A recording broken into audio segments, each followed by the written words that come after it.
Malam tadi sekitar jam 11-an, di tengah gerimis dan dinginnya malam, aku dan temanku kembali ke masjid karena HP temanku tertinggal di kamar masjid.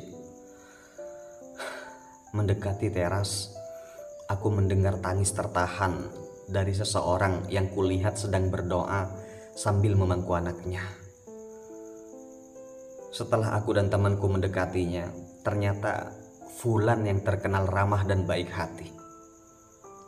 Seorang tukang ojek yang mengontrak tidak jauh dari masjid. Ia terkejut melihatku dan temanku. Ustadz," katanya, sambil berusaha menyembunyikan air mata.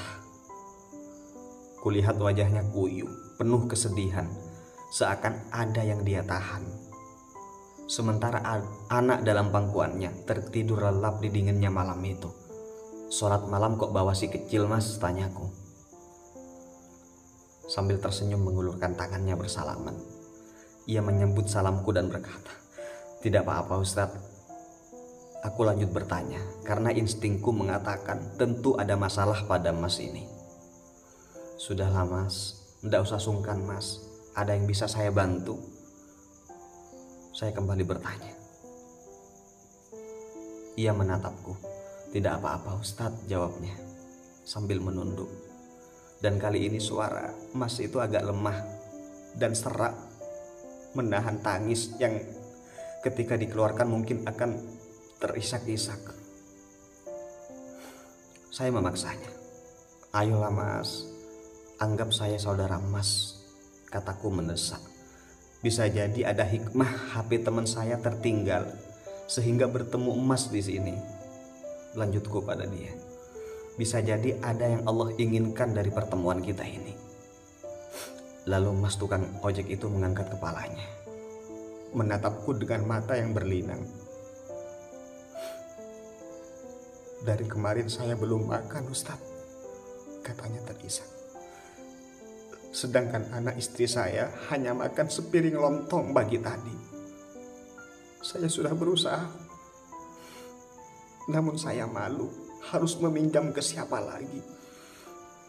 Orderan ojek pun sepi, lagian motor saya tak ada bensinnya Ustadz."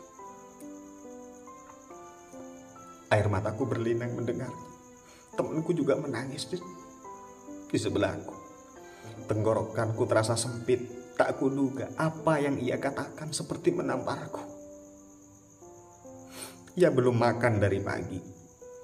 Anak istrinya hanya makan lontong, sementara pagi tadi di rumahku ada sebungkus lontong yang berlebih hingga akhirnya terbuang karena basi.